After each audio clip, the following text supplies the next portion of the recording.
Hola, muy buenas tardes a todos. Bienvenidos a esta nueva sesión en línea del curso de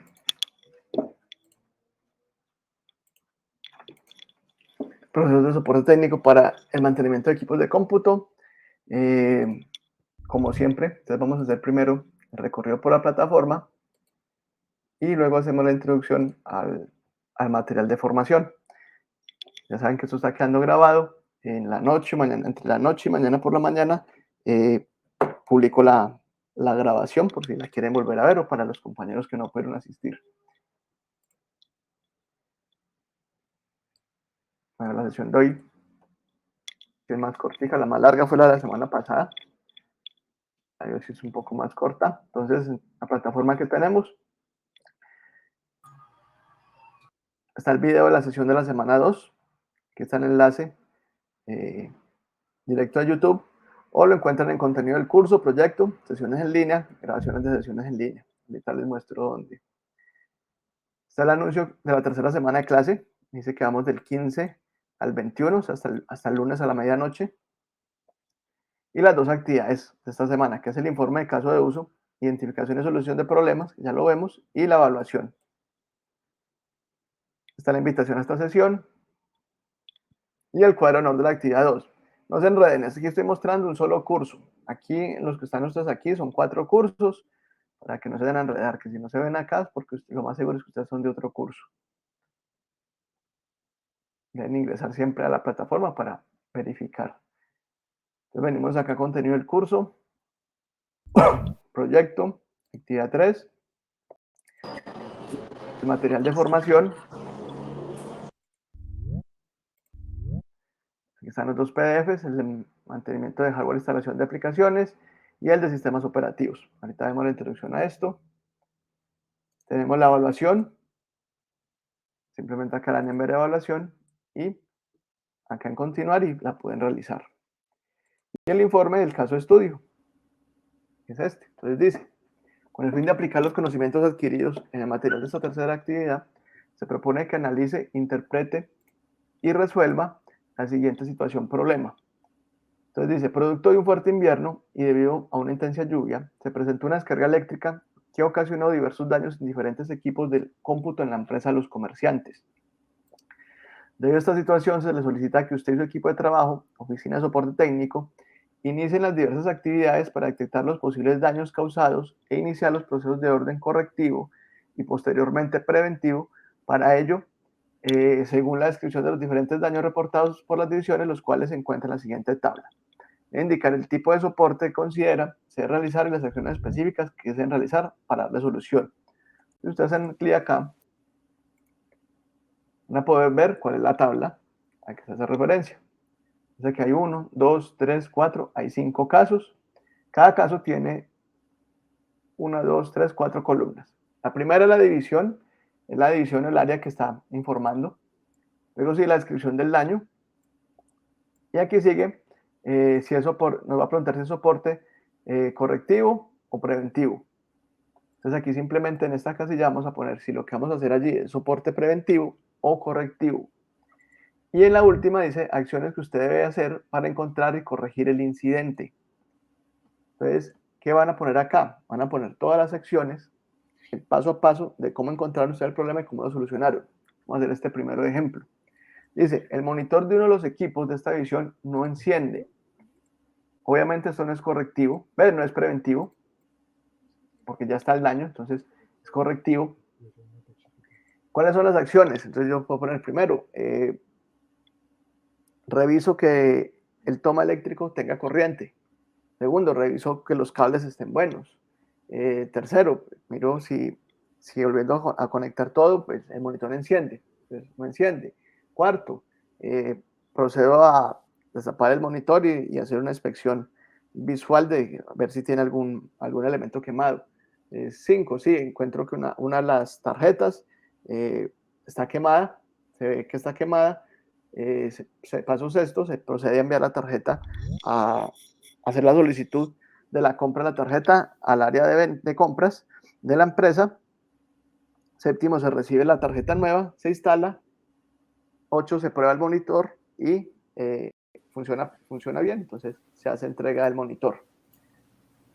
Ustedes deciden en qué paso terminan. Yo puedo haber dicho, 1, reviso el toma corriente, 2, reviso los cables, el cable está malo, utilizo un cable nuevo, el monitor enciende, ahí terminó el caso. Entonces, ustedes deciden en qué parte solucionan el problema, o sea, dónde encuentran dónde está el daño y lo solucionan. Entonces, siempre deben estar los pasos de cómo encontrar el problema, ustedes deciden qué problema o dónde paran para encontrarlo, cuál es el daño y qué hacen para solucionarlo. Entonces, simplemente copian esta tabla y en un documento de Word y listo. Aquí hacen el trabajo. Cuando ya tengan el archivo, le dan acá en ver evidencia, lo adjuntan y me lo envían. Eso es todo. Acá en sesiones en líneas, grabaciones de las sesiones, aquí están quedando las grabaciones. Está la grabación de la primera sesión y de la segunda. Aquí está el enlace de YouTube, aquí está el video. Si le dan acá, aquí está la presentación y el resumen. Para caminar, si quería caminar acá. ¿Te puedo poner un beat? Un video. Ya saben que aquí por los foros me pueden enviar sus dudas, sus inquietudes y yo les estaré contestando o aquí por las notificaciones internas de la plataforma. Bueno, entonces vamos a hacer la introducción del material de esta semana.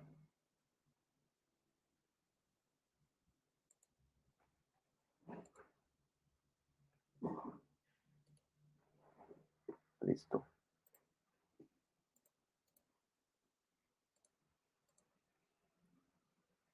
Bueno, entonces el mantenimiento del computador se compone del mantenimiento de hardware, igual que vimos la semana pasada, que es donde tenemos que tener en cuenta la lectura, la técnica de especificaciones, de tener los manuales, tener la hoja de vida del computador para saber qué especificaciones técnicas tiene, conocer los componentes internos, pues saber cuál es el procesador, dónde está la RAM, la unidad de disco, los buses del sistema, los dispositivos multimedia, los puertos, la tarjeta madre y hacer limpieza de todo esto. Y tenemos la parte del mantenimiento del software.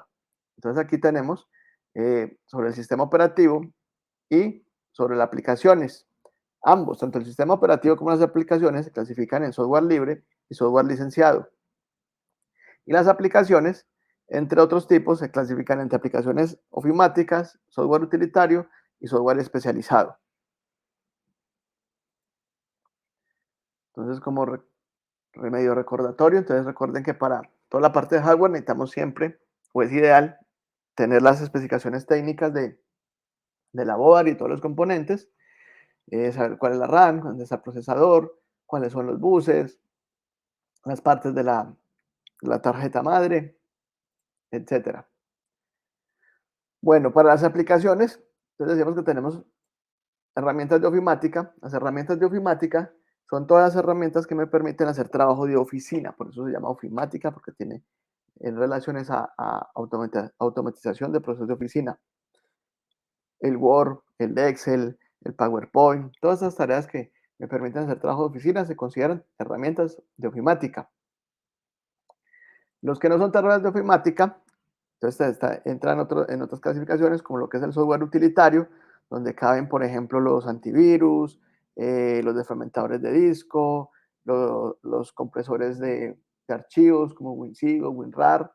Son todas las herramientas que me permiten realizar tareas que me facilitan el manejo o el uso del computador o incluso su seguridad.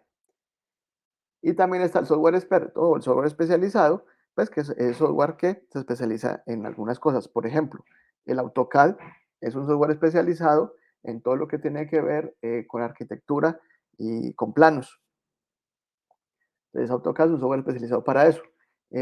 La suite de Adobe es software especializado para la parte de diseño gráfico, diseño web, de panfletos, etc.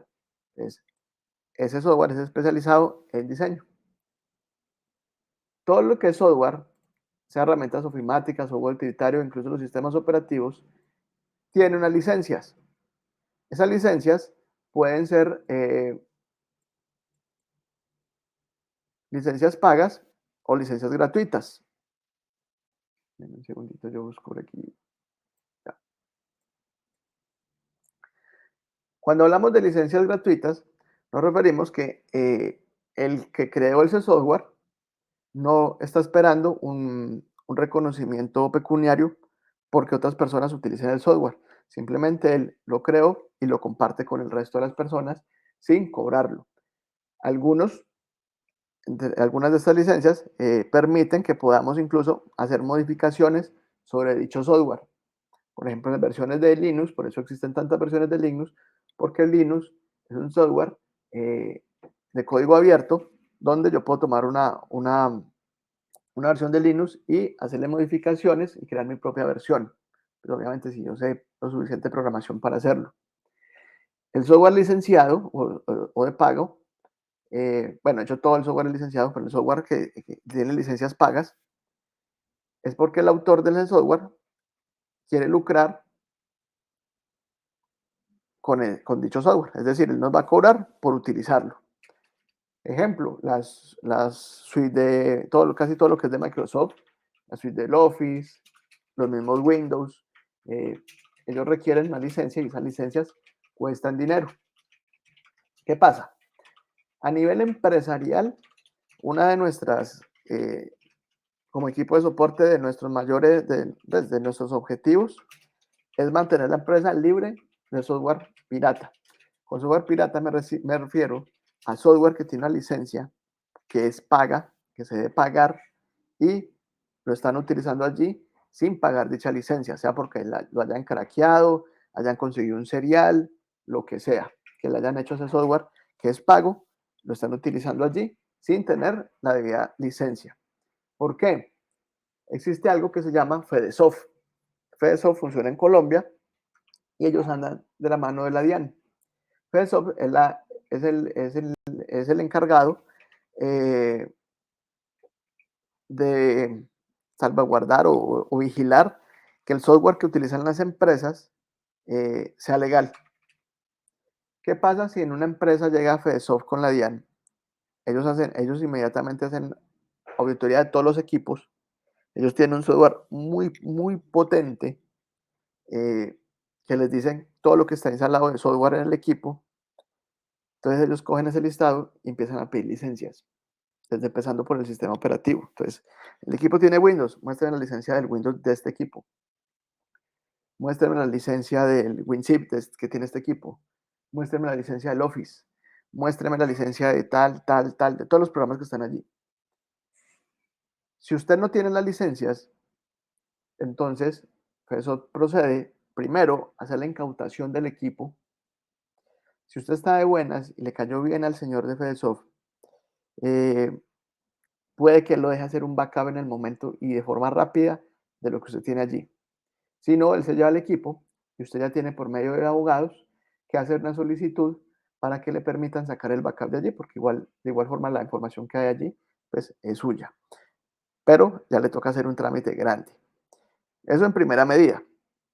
Segunda medida, le imparten la multa respectiva por cada programa que tenga usted allí sin licencia. Las multas son carísimas. Y como tercera medida, generalmente yo no conozco el primero que le hayan devuelto un equipo de esos. El equipo, diría yo que se pierde. No conozco el primero que le hayan devuelto un equipo de esos que se pierden por licencia. Eh, Generalmente son los equipos que después el gobierno dona a las escuelas y hace todos estos donativos, son con este tipo de equipos. Ustedes dirán, pero es que a mí nunca me ha llegado la FEDESOF. Yo llevo muchos años trabajando y nunca he visto que FEDESOF llegue a alguna parte. Sí, ellos primero hacen algunas visitas esporádicas con la DIAN.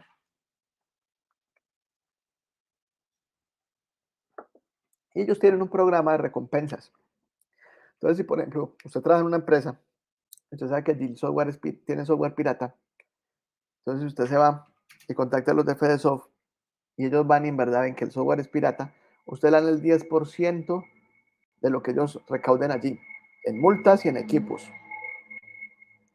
Entonces, generalmente cuando Fedesoft va, fue porque alguien entre la misma empresa dio el pitazo. le avisó que allí había software pirata. Esa persona se gana una muy buena plata allí.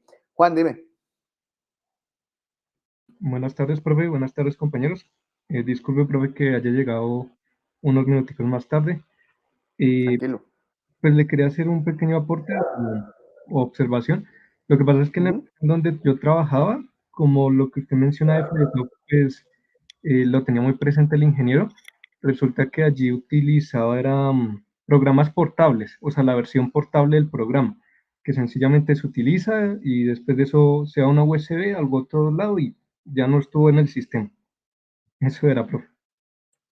Sí, correcto. Esa es una práctica que se puede hacer, pero no es la mejor de las prácticas, porque resulta que mucho de este software portable, por ejemplo, ustedes pueden conseguir hasta un Office portable, pero para que ese Office sea portable lo tienen que craquear. El software que carga esta gente eh, es capaz de ver que había allí instalado y que se ha borrado. Es una vaina, esa vaina es poderosísima. Yo lo he visto trabajar y he visto cómo cogen un computador que fue formateado, no a bajo nivel, sino alto nivel, y decir, venga, pero es que aquí en tal fecha estaba instalado tal programa, entonces mejor y me muestran las licencias que tenían acá, o pues justifíqueme que ese equipo no estaba en esa empresa para esa fecha. Entonces, eso que usted dijiste se puede hacer, pero tienen que tener cuidado que ese software portable no requiere licencia, porque si ellos lo pillan allí instalado o se dan cuenta que estaba allí con fechas, eh, podrían tener problemas, pero es una buena solución que podrían tener allí. Dime, Brian. Profe, una pregunta respecto a la evaluación, a la primera evaluación. Ahorita que al final que terminemos, miramos esos punticos. Listo, profe, gracias. Ok.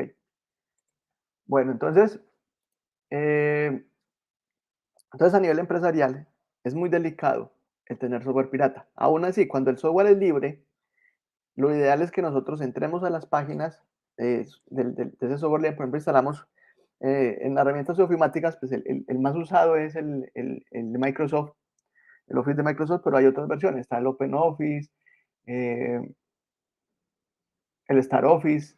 Ese OpenOffice ya ha evolucionado. Ellas al principio eran feitos, esos Office que son libres, el LibreOffice, han evolucionado mucho y son muy parecidos al Office de Microsoft. De hecho, no, diría yo que no tienen mucho que envidiarle. Dime, Felu.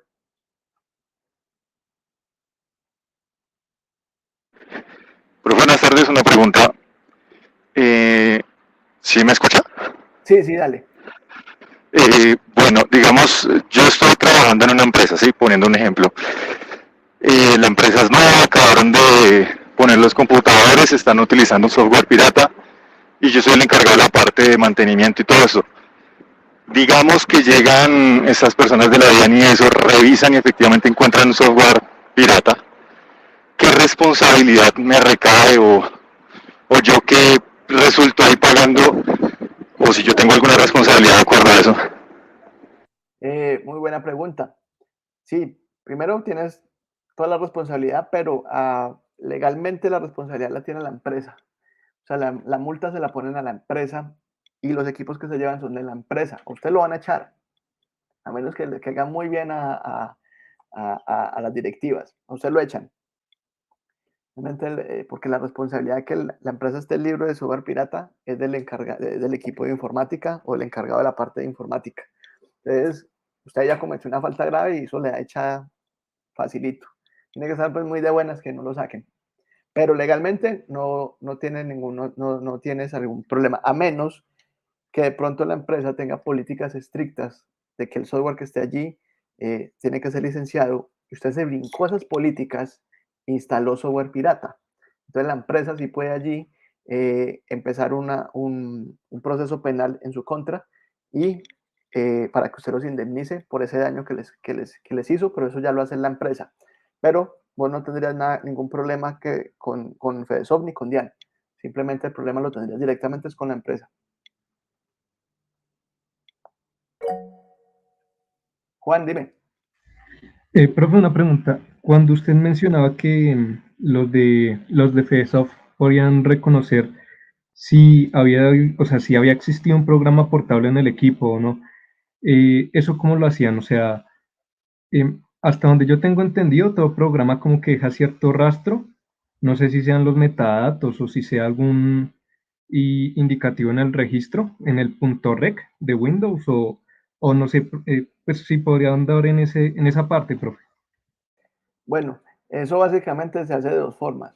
Uno, cuando tú pones cualquier cosa que tú instales o uses en el computador, pues eso está en el disco duro de momento. Cuando tú la borras, a menos que hagas un formateo de bajo nivel, cuando usted borra algo del disco duro, eso en realidad no se borra. Cuando usted dice borrar, enviar la papelera y sacar de la papelera, eso en verdad no se borró. Eso queda allí y por eso los software de recuperación pueden recuperar esos elementos. Eso queda allí y lo que hace el disco duro, lo que haces cuando tú borras es que le estás dando permiso al disco duro de que pueda grabar encima. Esa Fedesol tiene un software, no sé muy bien el software por dentro, pues qué hace, pero sí sé que él busca en todos sus registros, en los registros del Windows, a ver si encuentra algo, y también busca en el disco duro como en modo de software de recuperación. Entonces él mira tanto lo que está allí como lo que nosotros hemos borrado, que todavía no se ha reescrito por completo. Él va buscando, él busca pedazos, y si encuentra pedazos de algo, esa vaina debe tener un banco de datos grande, donde él puede ir recopilando o revisando si esos pedazos que encuentra pertenecen a algún software en específico y decir, vea, ahí había tal software. Entonces, básicamente, eso es lo que ellos hacen. Alexander, dime. Profe, buena tarde, ¿me escucha? Sí, sí.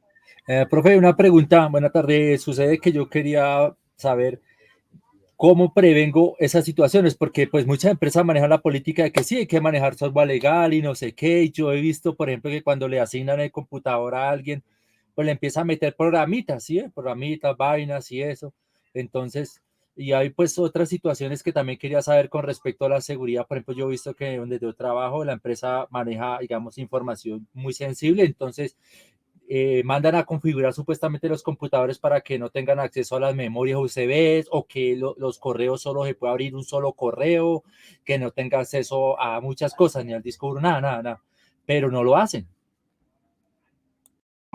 Ya, bueno, mira, eso hay varias formas.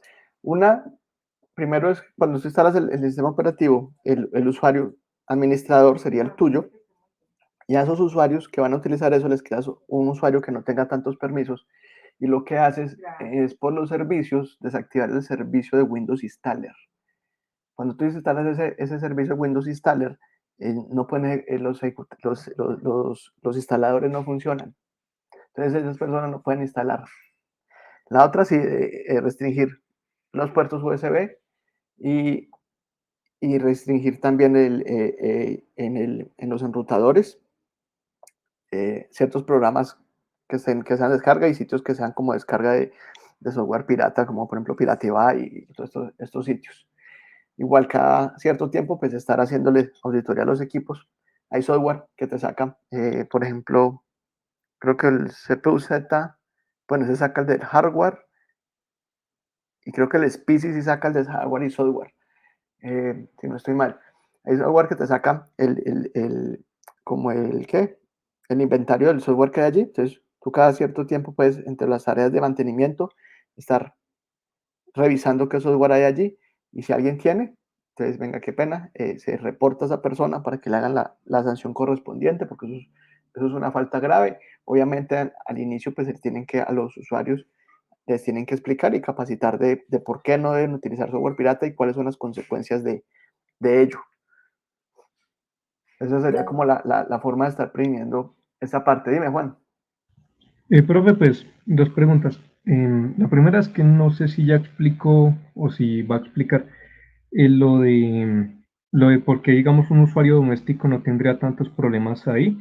Y lo segundo era para comentarle que recientemente había visto una noticia de que la Unión Europea había obligado a Google a quitar los resultados de Pirate Bay cuando uno lo buscaba sí, pues en Google, en el buscador, y pues ya no aparecían las páginas. Pero porque, digamos, o sea, Google al principio tenía una negativa de no quitarlo, incluso sabiendo de que era una página pues tan grande de piratería. pero ¿por qué Google no, o sea, como que está en la postura de decir, no, eso yo lo dejo ahí, no lo toco, así sea pirata, pues lo dejo ahí? Bueno, lo primero, no, todavía no he llegado a ese punto de por qué en la casa sí podemos utilizarlo. Y en cuanto a lo de Google, es más por imagen. Google tiene que mostrarse que es imparcial y que, como es algo que no lo afecta a él directamente, él se tiene que mostrar imparcial, decir que todo lo que esté en la red, él lo va a encontrar. Entonces, él simplemente cuando ya y también por dárselas de grande, porque como los gobiernos empiezan a molestar y a molestar, pues, Google es un gigante, entonces dice, ah, sí, entonces vamos a ver quién puede más, si ustedes o yo. Al final se lo hicieron quitar en unos países, por acá todavía, si tú pones Piratebay, no sale del primero, es un poquito más difícil de encontrar, pero todavía sale.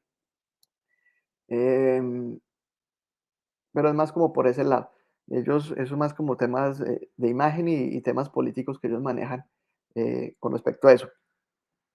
Un Pirate Bay, pues no lo pueden cerrar porque esa vaina tiene los servidores en Rusia creo que en China. Entonces, los gobiernos normales no, pues ya no tienen jurisdicción y ya no los van a molestar a ellos. Ya ahorita vamos al tema de por qué en la casa sí. Bueno, por acá me dice Line que cuando se recibe la orden de los ingenieros del departamento y solamente uno la ejecuta. Si usted le dicen que instale software, usted está en una empresa, y usted le da la orden que usted dice, vea, instale tal software. Usted va a decir, ¿eso está la licencia? No, no está, instálelo. Me lo puede pasar por escrito. Entonces que le manden un correo donde le digan, vea, Julano, instale tal software. ¿Por qué? Porque si no, le van a echar después de ser muerto usted. Entonces, digamos que el jefe suyo le dijo, vea, instale tal programa, no le mostró licencia, nomás se lo dijo verbalmente. Llega a FESOP, se llenan los equipos y llega el gerente a decir, venga, ¿quién instaló esa vaina? El tipo no se va a echar la culpa, decir, ah, no, veas, este muchacho que es nuevo no sabía, instaló eso. Entonces el que van a sacar es a usted. Entonces, es como cuando, entonces usted tiene que curarse en salud y cuando le pueden hacer algo que va en contra de las políticas de la empresa o algo que no es legal, se lo dan pasar por escrito. Cosa que la responsabilidad no cae en usted, sino en la persona que le dio la orden, sea el gerente, el dueño de la empresa, el jefe directo, el que sea. Entonces, en ese caso, sí es mejor pedirlo por escrito. Bueno, eso en cuanto a nivel empresarial. Entonces, a nivel empresarial, cero software pirata. Les decía, si el software es libre, entonces yo hago, por ejemplo, el OpenOffice. En la página del OpenOffice está la licencia. Descargue esa licencia. Generalmente todo el software tiene en la página, el fabricante tiene la licencia que dice que eso es libre. ¿Por qué? Porque esta gente, ellos no son de muchos amigos y son de pocas pulgas. Ellos llegan y dicen, OpenOffice, muéstrame la licencia. Obviamente ellos saben que la vaina esa es libre y la pueden utilizar, pero a ellos les gusta joder. Entonces tenemos aquí, así claro, en la hoja del equipo, usted tiene allí todas las licencias del software que tiene que tener ese equipo. Por eso usted tiene la lista de los programas en esa hoja de vida que ese equipo debe usar, que son los que esa persona que trabaja en ese equipo necesita para trabajar. Entonces tiene las licencias de eso, sea libre o no libre. Entonces el OpenOffice, sí, mire, aquí está el documento que dice que ese software es libre. El otro, el tipo se va a sonreír y va a decir, bueno, pásame la del tal otro y la del tal otro. Porque ellos van a matar, porque ellos cuando van generalmente saben que van a encontrar alguna cosa pirata porque alguien los sapió. Ellos muy rara vez van así como pues esporádicamente, ellos generalmente van porque alguien sapió que hay software pirata en la empresa. ¿Qué pasa cuando estamos en nuestra casa? Resulta que el software, los derechos de autor de software, el registro del software se hace al igual que las obras literarias, los libros. Entonces, yo cuando registro un software, en realidad lo que estoy registrando es el código fuente de ese software. Entonces, eso se hace gratuito. O si hay alguien que haga desarrollo, el software se registra de forma gratuita, la página de derechos de autor. Entonces dice que el artículo 37 de la ley 23 de 1982 sobre derechos de autor dice, es lícita la reproducción por cualquier medio de una obra literaria o científica ordenada o obtenida por el interesado en un solo ejemplar para uso privado sin fines de lucro. Y según el artículo 44 de la misma ley dice, es libre la utilización de obras científicas, literarias y artísticas en el domicilio privado sin ánimo de lucro. ¿Qué quiere decir esto? Como el software se registra como una obra literaria, le aplica esta ley. Entonces yo en mi casa, según lo que dice esta ley, yo puedo tener una reproducción, una copia de un software que hizo obra literaria o científica, pero como el software está licenciado como obra literaria, entonces allí aplica. Entonces puedo tener una copia para mi uso privado siempre y cuando yo no tenga fines de lucro con eso. Es decir, yo instalé el Office de Microsoft, lo tengo acá, pero yo no gano ningún dinero con ese Office. Hago mis carticas, hago cositas mías, pero yo no recibo nunca un peso por una carta o por algo que haga yo con ese Office. Yo tengo el AutoCAD, pero hago porque me gusta hacer planos y me gusta esa vaina y me gusta cacharrar con eso, pero yo no gano plata con eso. Ahora, si supongamos que yo soy un dibujante técnico y yo tengo AutoCAD y lo uso para hacer planos. Yo trabajo como freelancer de una gran constructora, pero yo trabajo en mi casa. Resulta que la FESOP cayó a esa constructora. Ellos revisaron todo, todo estaba bien. Como ellos van con la DIAN, cuando la está revisando, dijo, venga, aquí hay un freelancer que trae planos. Ah, muéstrame alguno de los planos. Ah, este plano está hecho en AutoCAD. Ah, muy bien. La dirección de este personaje. Ellos van a ir a su casa, primero de forma muy formal, a pedirle que les permita revisar el equipo, si no van a volver con una ordencita de un juez para que le permitan revisar el equipo. Generalmente cuando van ya llevan la orden del juez, ellos no son tan pendejos como para ir la primera vez para que usted formate. Ellos van con la orden, te revisan el equipo, que usted tiene AutoCAD allí, igual tienen pruebas de que usted está entregando trabajos de AutoCAD. Entonces le van a decir, venga, ¿usted dónde hace sus trabajos de AutoCAD? Ah, yo los hago en mi computador. Muéstrame la licencia del AutoCAD. No la tengo. Ah, bueno, entonces pasamos a ponerle la multa y a llevarnos el equipo. ¿Por qué? Porque usted está utilizando eso con fines de lucro. Y si usted está lucrando con eso, lo ético es que usted haya pagado por la herramienta que está utilizando. Entonces, ahí sí puede tener un problema. Mientras que usted lo utilice para usted, no tiene ningún problema. Dime, Juan. Profe, disculpe, ¿podría, ¿podría colocar la ley o el artículo de ley en el chat o algo por el estilo? Es que está bien interesante. Y lo otro, pues, profe, o sea, digamos, en un San Andresito, en un puesto comercial como este que pues venden tantas cosas piratas, sí, o sea, que la consola pirateada o que cosas así. Pues yo he visto que muchas veces la ley no aplica, o sea, que le dicen al policía, venga, le doy esta cosita y chao. Entonces, ahí digamos alguien que vende alguna consola pirata o esto tendría una responsabilidad legal con FedeSoft o algo por el estilo. Es una muy buena pregunta. Por los juegos piratas, sí tendría problemas con ellos. No, no tanto la consola. En la consola, al piratear la consola para que lea juegos piratas, eh, allí no hay lío.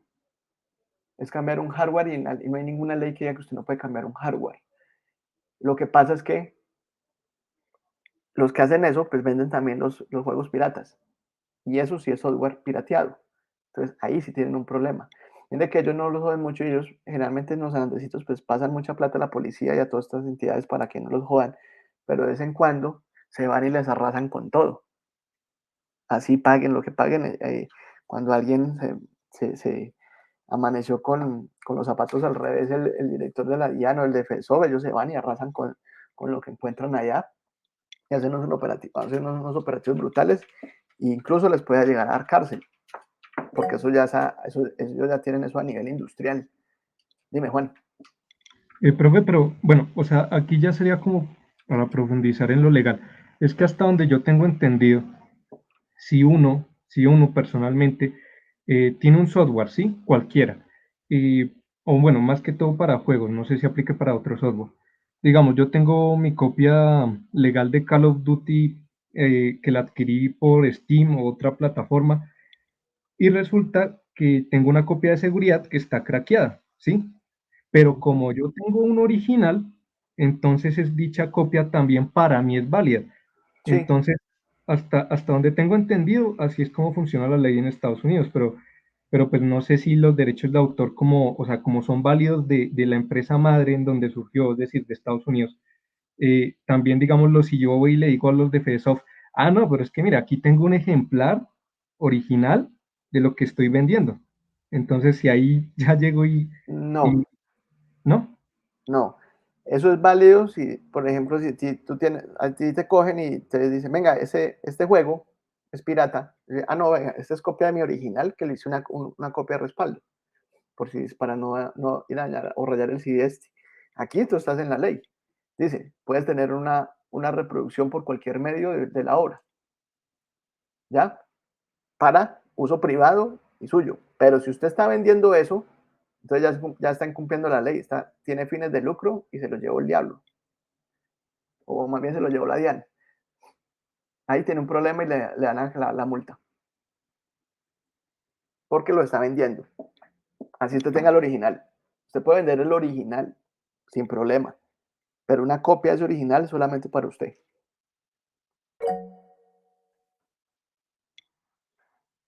Dime. Profe, y una cosita más. Y si ya el software que yo estoy vendiendo o que yo tengo es, o sea, cae dentro de la categoría ¿cómo es que se llama esto?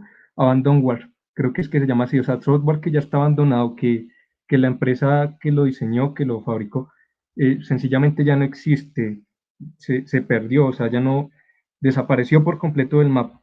Sí, digamos que era de 1998 y después de eso cerró en 1999. Ahí te salva un abogado muy bueno. Porque igual te cabe.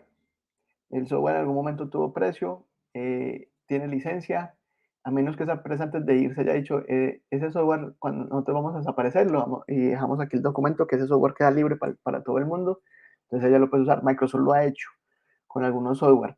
Dicen, ya este software no le damos soporte y se convierte en software libre, ya no necesitan licencia para utilizarlo. Pero ellos lo han dicho y queda el documento y con ese documento se defiende. En el caso, tú dices, eh, esa ley tiene muchos huecos, o sea que la ley tiene muchos vacíos, pero ahí necesitas un abogado habilidoso que te saque de ese problema. Felux, dime. Profe, una pregunta. En el caso que yo conozco una empresa, tienen el Windows, pero lo tienen licenciado con estas, eh, ¿cómo se llaman? Las que son empresariales, las que Sí. diseñan las boards, esa vaina, que las venden como en $5. En ese caso, ¿ahí cómo entraría esa ley o cómo hace uno? Bueno, ahí ellos entran a analizar esas o ven que en verdad sí sean verdaderas. Esa gente sí tiene los medios para mirar esas licencias si en realidad son verdaderas o es una licencia que alguien les vendió chichi, por decirlo así. En esas OEN hay unas que son buenas y hay otras que simplemente alguien llegó, aprendió a hacer los seriales y esto y vende licencias piratas. Entonces, hay gente que las compra pensando que son licencias de verdad, y después tienen su problema. Entonces, cuando compran esas licencias o esas licencias baratas, tienen que mirar bien que sean de buena fuente, que no vayan a tener problema con eso después. Entonces, sí, es mejor uno curarse en salud y comprar la que es, y de pronto comprar las licencias empresariales para varios equipos, que eso hace muy buen descuento. Y en caso de comprar las OEN, pues mirar que tener un muy buen proveedor y que dé garantía de que esa licencia no va a tener problema. Igual, si tiene problema, lo primero que hace es negociar con ellos y se los avienta a los que están vendiendo las licencias. Y ahí va salvándose un poquito el cuello. Pero generalmente, pues no hay mucho problema con eso. Igual, la probabilidad de que esa gente le caiga a uno a la empresa no es muy alta. Lo que les digo, por eso ellos tienen esa campaña del 10%, no me acuerdo si es el 10 o ya van como en el 15 o el 20, pero es por ahí, es por encima del 10% que dan. Y dado que esas sanciones son altísimas, yo he conocido empresas que se han quebrado después de una visita a esta gente. un conocido le hicieron una visitica y le cogieron como 7 equipos con Windows y con una suite de macromedias piratas, y ese man se quebró. Y le tocó declararse de bancarrota para poder no acabar de pagar la multa, porque era una cosa exorbitante esa vaina. Entonces, la idea es curarse siempre en salud. Y si usted tiene la duda de que pronto la licencia es mejor pagar otro poquito y buscar un mejor proveedor, y poner una que usted sí vaya a la fija que la licencia es buena. Dime, Alexander. Profe, una consulta, y si por ejemplo, que yo he visto también que pasa que todas las personas se van a trabajar con su computador personal, pero entonces las licencias de ese computador personal no son las más apropiadas para eso. Entonces hay que, por ejemplo, que cayera, o si no cae, hay que...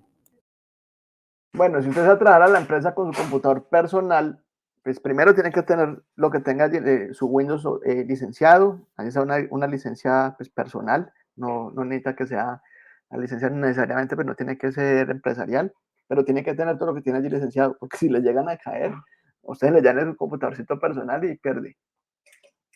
Y a la empresa, la multa sí le va a caer a la empresa, porque ellos son los que permitieron que usted estuviera allí con ese computador sin licencias. Por eso hay empresas donde cuando usted lleva un portátil, no se lo dejan prender, o lo tiene que mantener dentro del, no se lo van ni sacar. ¿Por qué? Porque ellos se curan en salud, que de pronto usted no falta la persona que llama a esta gente y se va con el portátil lleno.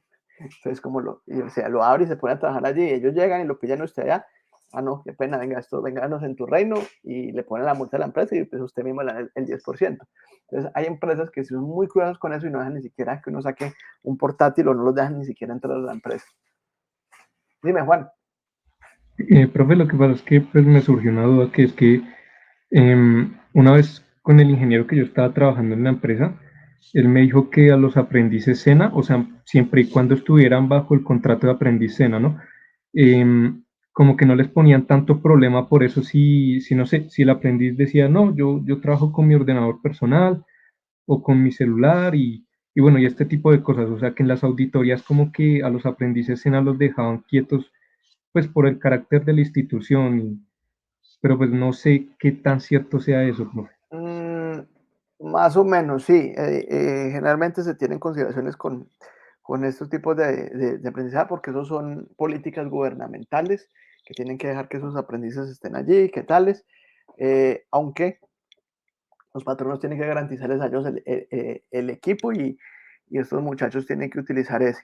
Como a ellos les prestan equipos del SENA, a muchos de ellos les prestan equipos del SENA, los equipos del SENA tienen unas licencias especiales, y estos aprendices, cuando es un aprendiz SENA, tiene derecho a un poco de licencias. Ejemplo, si ustedes tienen correo, los que tengan correo Mi SENA, pueden entrar a la página de Adobe, registrarse con el correo Mi SENA, y tienen derecho a utilizar toda la suite de Adobe.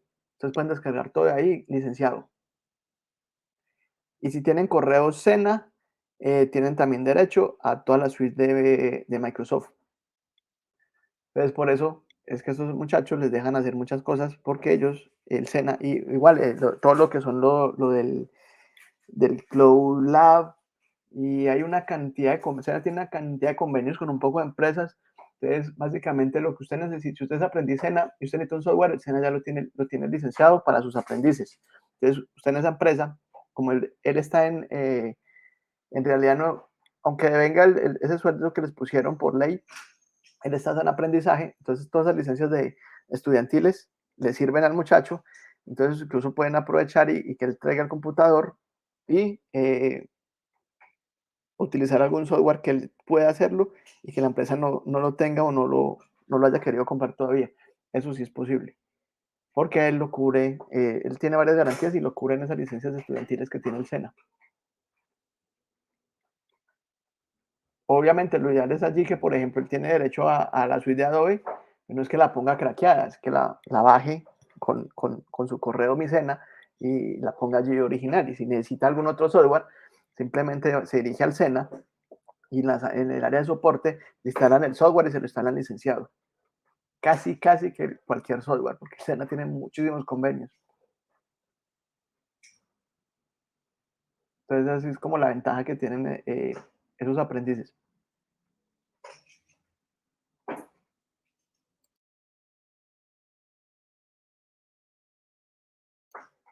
Bueno, entonces, eso para que lo tengan muy en cuenta en cuanto a los derechos de autor. Entonces, vamos a ver los partes de los sistemas operativos. Entonces, un sistema operativo es el software que realiza toda la gestión de los procesos de un sistema, de un computador. Es el que permite que todo se haga.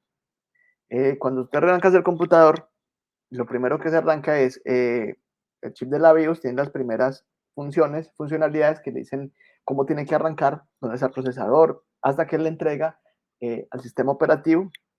Y este sistema operativo, y al cargarse, es el que se encarga de todo. De dónde están los dispositivos, cómo se utilizan, cómo hacer las traducciones, todo. Entonces vamos a ver un poquito cómo funciona esto. En ese material hay una definición de aplicación que solo aplica en el contexto de este diagrama para que lo tengan en cuenta y no sé, pronto no se vayan a entrar después.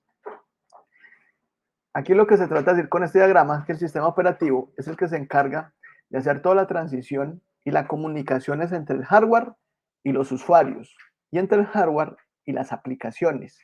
Entonces, aquí en el material habla de aplicación y habla de programas y habla de usuarios y habla de algo ahí mezclado, pero en realidad las aplicaciones son solamente software, en cualquier otro contexto que no sea este. Aquí este contexto lo que quiere decir es que el sistema operativo se encarga de hacer la traducción entre todo lo que es software y la parte humana a lo que es máquina, y de todo lo que es máquina a el software y a la parte humana. Ya miramos cómo lo hace.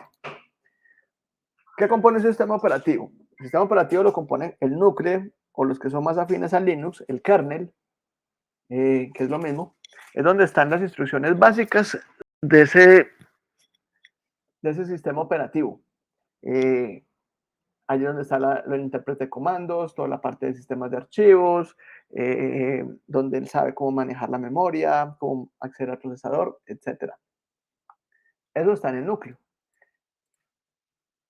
Generalmente, por ejemplo, en Linux, todos los Linux tienen casi que el mismo núcleo con algunas pequeñas variaciones. Las variaciones que hacen en la parte del núcleo son menores y las diferentes versiones salen con todo el software anexo que va apoyando ese software que está en el núcleo. Pero generalmente el núcleo no varía mucho. Dentro de las cosas que hace el sistema operativo, que son importantes si están en el núcleo, está el intérprete de comandos. ¿Qué pasa? Anteriormente, los primeros computadores, bueno, el procesador solamente entiende el lenguaje binario, ceros y unos, y eso no ha cambiado. El procesador solamente entiende ceros y unos y responde con ceros y unos. Los primeros computadores, si ustedes llegaron a ver alguna película vieja, les metían unas tarjetas que parecían un rallador de queso. Eran unas tarjetas perforadas que tenían unos roticos. Se les metía en el computador, hacía el cálculo y botaba otra tarjetita perforada o mostraba en pantallas algún tipo de resultado. ¿Qué eran las tarjetas perforadas? Eran tarjetas en lenguaje binario. Los huequitos eran unos y donde no había huequitos eran ceros. Entonces, para usted hacer una suma, que el computador hiciera una suma, usted tenía que exponer la suma, por ejemplo, 2 más 2, pero lo tiene que exponer en binario, en la tarjeta perforada, y así el computador entendía porque usted estaba hablando en el lenguaje del procesador. Cuando empezaron o tuvieron la idea de masificar los computadores, pues dijeron, venga, no, pero esto así no lo masifica ni mandará, que la gente que va a ponerse a aprender binario y hacer semejante cosa para hacer cualquier cosita en un computador, eso hay que cambiarlo. Entonces, ahí donde salió el intérprete de comandos. ¿Qué es el intérprete de comandos? Es un software encargado de convertir cualquier cosa que nosotros hacemos en el computador a lenguaje máquina. Primero lo convierte a un lenguaje que se llama ensamblador y luego de ensamblador se convierte a lenguaje binario para que el procesador pueda entender. Luego el procesador responde y esa respuesta binaria nosotros la estamos viendo, por ejemplo, en pantalla de este letrero. Cuando yo aquí escribo operativo, cada tecla que yo hundí, el intérprete de comando la convirtió a ceros y unos y le dijo al computador, vea, oprimieron eso. El procesador dice, a ver, lo que quieren hacer es esto, vaya y ponga una O, vaya y ponga una P, vaya y ponga una E, en tal parte. Y esto lo podemos hacer mediante el intérprete de comando. Mismo cuando movemos el mouse, nosotros estamos moviendo el mouse, el intérprete le está diciendo al procesador qué está pasando y el procesador le está diciendo, vea, quieren que mueva ese cursor hacia tal lado. Entonces, eso es lo que nos permite interactuar con la máquina sin necesidad de hacerlo en el propio lenguaje de la máquina. Tenemos el sistema de archivos. El sistema de archivos es el que usa el computador para saber cómo va a almacenar la información, cómo va a crear las carpetas, cómo va a ir grabando en el disco duro, cómo administrar esa información del disco duro, cómo formatea, cómo borra, etc. Al inicio, lo que era Windows, utilizaba DOS y Windows utilizaban FAT, luego pasaron a FAT32, los discos duros empezaron a evolucionar muy rápido, a crecer en tamaño. FAT32 ya se quedó cortico porque solamente aguantaba archivos creo que como de 1 giga, y tuvieron que pasar a lo que usa Windows ahora, que es NTFS. Este soporta de archivos más grandes, tiene una restricción. La restricción más fea que tiene esto es que en toda la ruta de un archivo, incluyendo el nombre del archivo y las carpetas que tiene contenido, creo que sí, Juan, sí, son como 4 gigas. El FAT era el que era 1 giga y el FAT32 creo que eran como 4, sí. En este NFT, toda la ruta del archivo, desde que usted dice ese de 2 puntos, enlace hasta que el nombre del archivo no puede tener más de 255 caracteres, porque si esa ruta es más grande, le empieza a poner problemas. Entonces usted abre el archivo en Windows, en Word, y le dice que no reconoce el archivo, que el archivo no está, y el archivo está ahí, usted lo está viendo. Cuando usted navega por las carpetas no tiene problema, usted lo ve. Pero cuando usted lo va a abrir en un Word, en un Excel, él empieza a molestar. Cuando les pasa eso, es porque el nombre del archivo y las carpetas que están de ahí para atrás son muy largos. Entonces tiene que recortar porque lo máximo que esta vaina permite son 255 caracteres y por encima de eso empieza a dar muchísimos problemas. Tenemos los XT4 y XT3 que se utilizan en algunas versiones de Linux y en algunas versiones de Mac, especialmente los MacBook Pro, el XFS y el HPFS que se utilizan en sistemas Unix. Pero básicamente, sin importar cuál sea esto, la finalidad que tienen es ver, administrar cómo guardamos los archivos, cómo se crean los sistemas de carpetas, cuántas subcarpetas puedo crear, el tamaño de esas de las direcciones, etc. Dime, Juan. Profe, con lo de intérprete de comandos, hasta donde yo tengo entendido, como que el lenguaje de programación más cercano a la máquina es el que se llama ensamblador, ¿no? Correcto. Sí, el Y lo ensamblador es el otro, más cercano. ok. Y lo otro es que, bueno, pues en cuanto al sistema de archivos, ¿por qué, por ejemplo, lo que es Windows como sistema operativo fragmenta tanto lo que son los archivos? ¿Sí? O sea, porque es que yo ya he probado Linux más o menos y no lo fragmenta tanto. Y aparte de eso, pues, o sea, digámoslo, ¿por qué en el sistema de archivos FAT32 era tan mortífera la fragmentación? ¿Sí? O sea, como que se fragmentaba un archivo y ya era letal para el sistema de eso. Sí, bueno, FAT32 pues era más bien cuando eso estaba muy en pañales, toda la parte de los sistemas de archivos, y la fragmentación le da muy duro. Y fragmentado horrible. Igual ese NTFS también es malito para mantener comprimida la información. Pasa que cuando usamos discos mecánicos, él tiene que buscar los huecos donde guardar. Entonces, el NTFS, y eso, él es hijo de los FAT, él trae cierta herencia del abuelito que es el FAT32, y él no es muy eficiente buscando los huecos. Simplemente cuando encuentra un hueco empieza a meter allí fragmentos del programa y cuando encuentra otro hueco empieza a meter otros fragmentos del programa y eso quedan desfragmentados de una forma impresionante. Los sistemas de Linux, SXT y SXT4, vienen, el abuelito de ellos es el XFS, que es de Unix. Unix es uno de los mejores sistemas, si no es que es el mejor sistema operativo que existe, dando que es lo más usado para servidores, y esa vaina, eso sí es caro con ganas. Ese sistema es carísimo porque es muy, muy robusto y es muy, muy, muy bueno, especialmente para uso en servidores de, que necesiten mucho performance. Entonces, el abuelito de ellos es este, y ese sistema, ese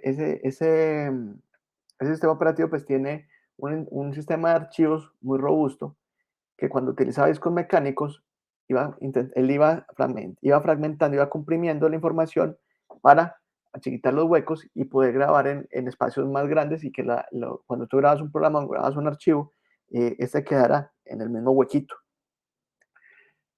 Mientras que Microsoft, por lo que viene por el lado de Windows, pues no han sido muy eficientes con eso y todavía no le han pegado muy bien a esa parte. Ellos que lo están favoreciendo, los discos duros en estado sólido. O sea, en un disco duro en estado sólido, pues no tiene tantos problemas de fragmentación, porque eso funciona como una memoria, no hay una aguja que esté buscando, entonces la información va compacta.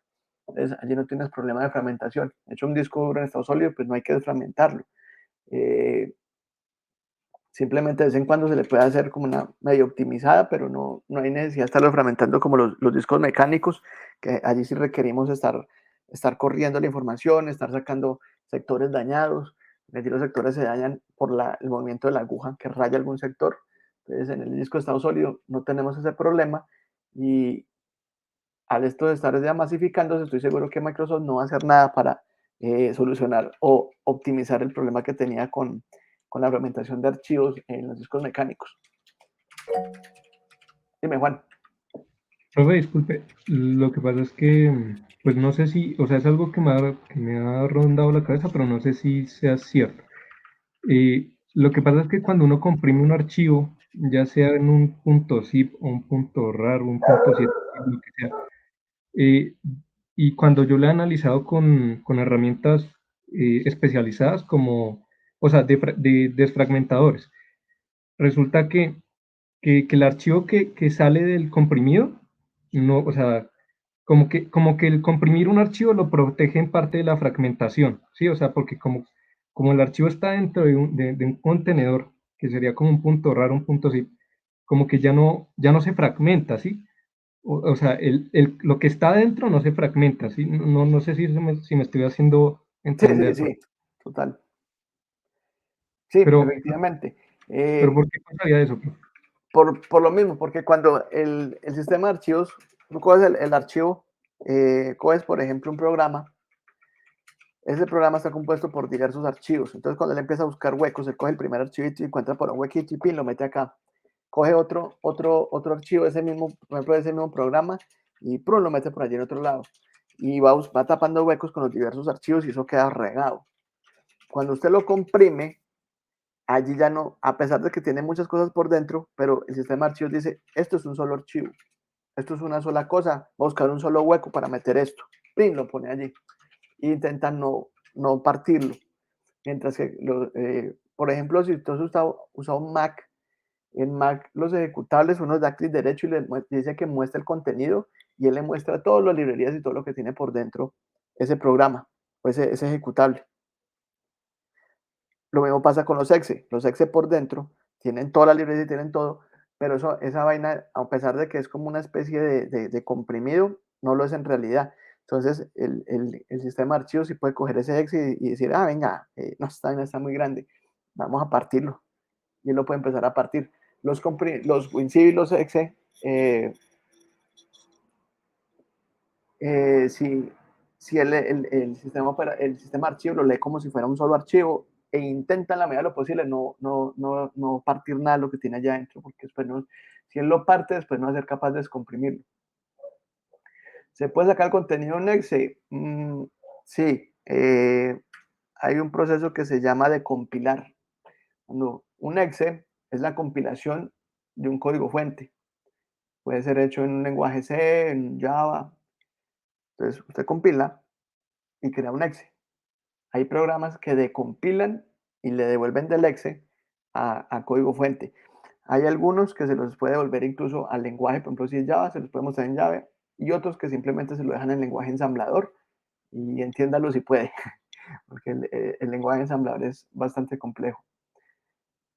No es que usted lo decomprima y le haga cambios y vuelva y es complejo.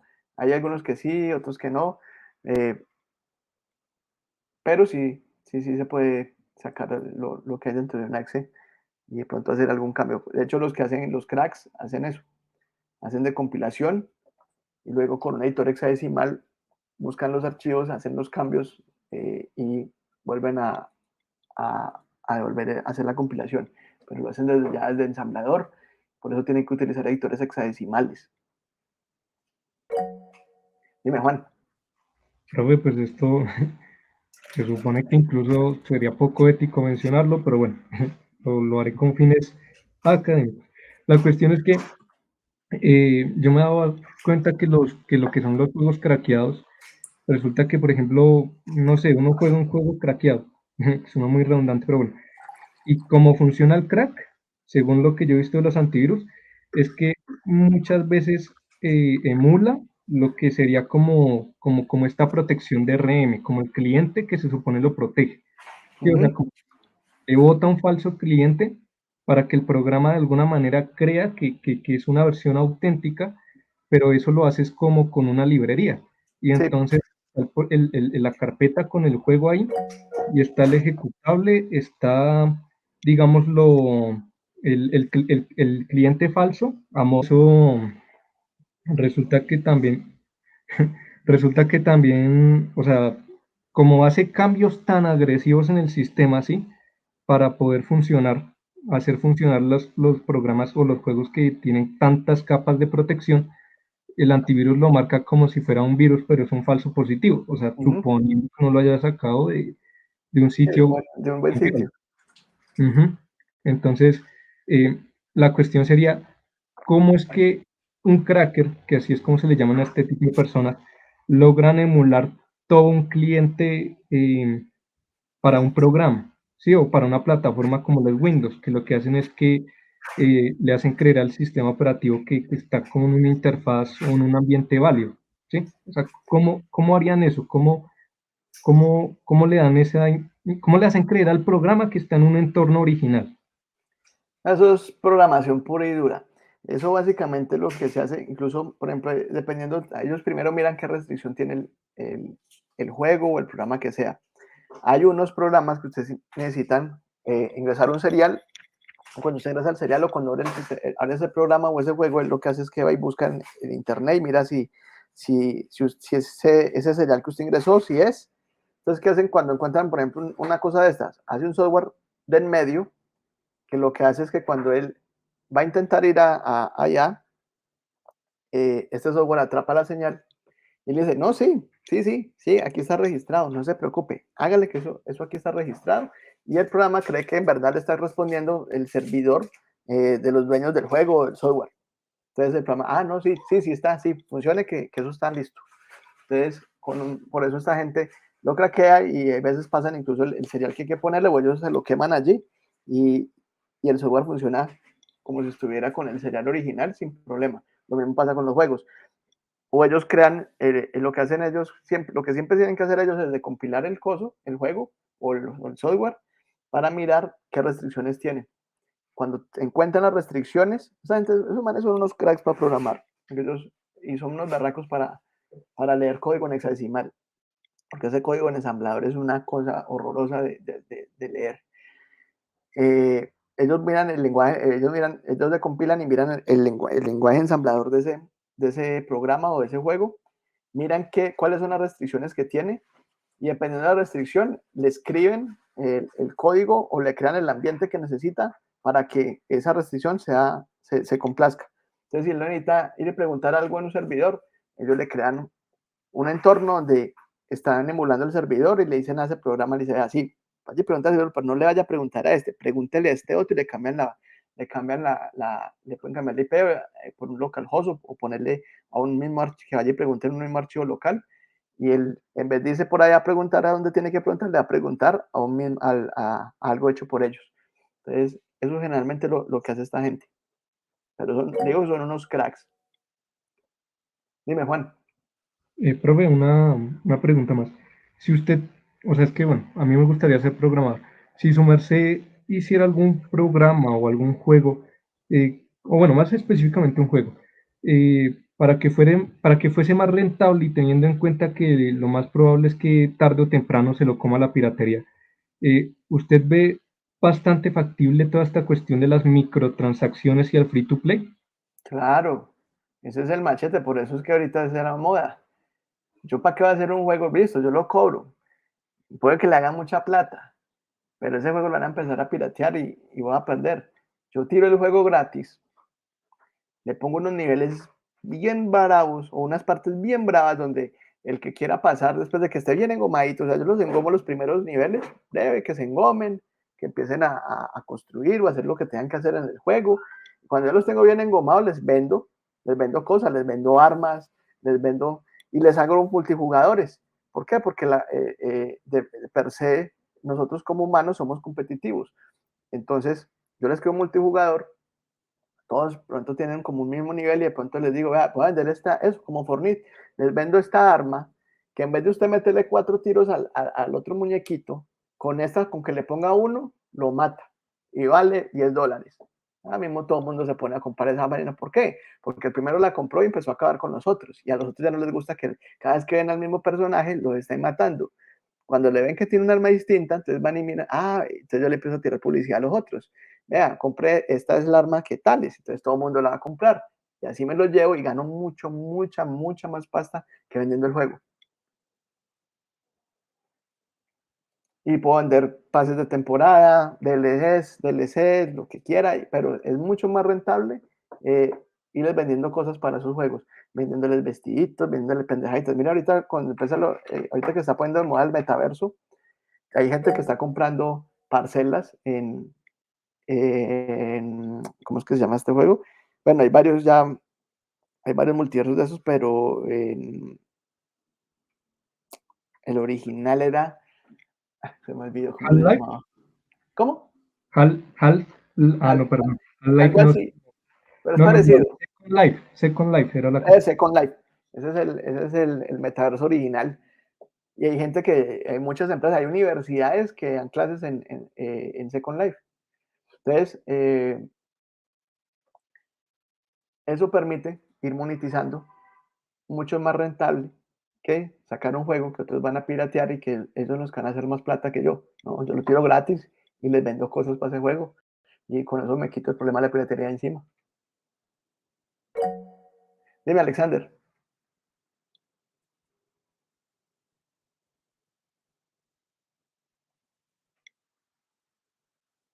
Alexander. Bueno, mientras que Alexander habla, Nicolás, dime.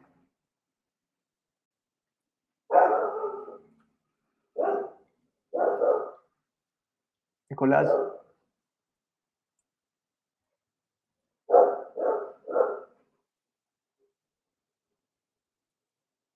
Nicolás. Hola, Ya. Listo, dale. instructor, una pregunta. ¿Por qué el crack del programa del videojuego muchas veces es detectado como un virus? ¿Es por parte de Windows o qué es lo que sucede? Sí, básicamente es porque ellos le pagan, esas empresas también saben que ellos les están craqueando. Ellos tienen gente que está buscando esos cracks y una de las formas de ellos intentar pelear contra la piratería es decir a las empresas que hacen los antivirus que todos esos, que ellos les van pasando los listados de todo lo que ellos encuentran como cracks para que los metan dentro de las listas negras de los antivirus y los antivirus los detecten y o no los dejen ejecutar o los intenten borrar o la gente se asuste y no los ejecute y no los utilice. Pues básicamente es por eso. Dime, Alexander.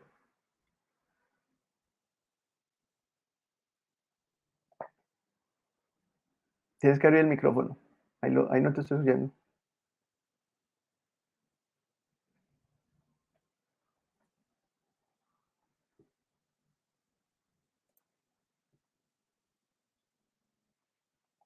No te oímos, Alexander, si estás hablando.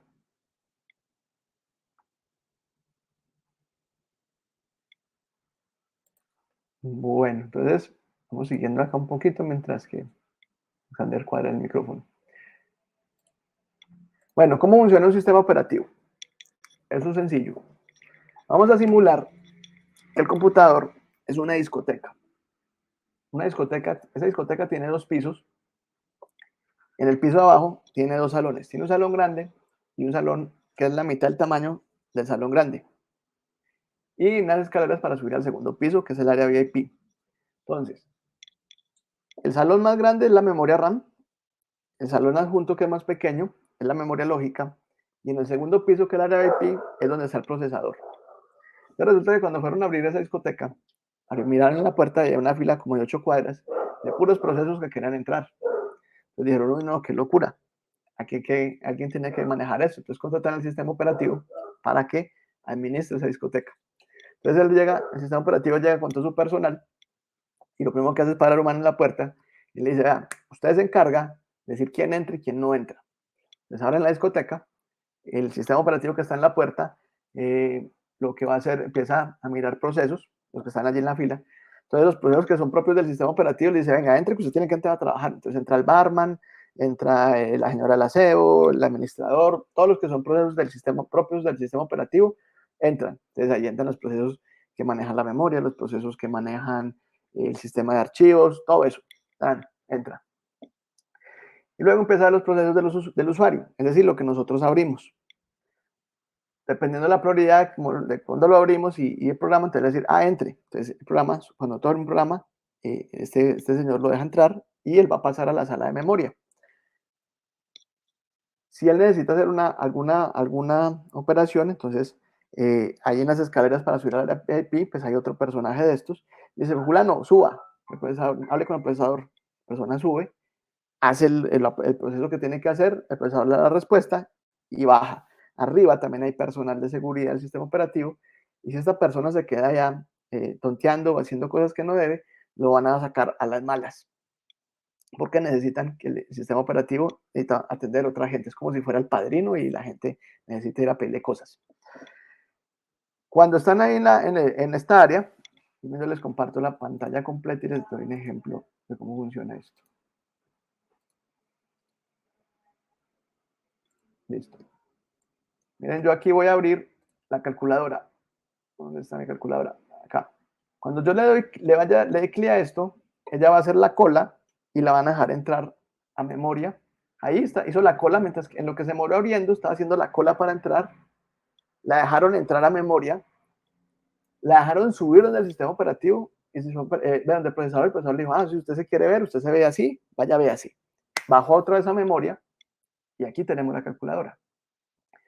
Si yo le digo 7 por 9, cuando yo le doy igual, él la tiene que subir al sistema operativo, al procesador, al área de IP, donde está el procesador, preguntarle al procesador cuánto es 7 por 9, y el procesador le va a decir 63, y con ese 63 ella va a bajar a memoria y va a mostrar el resultado.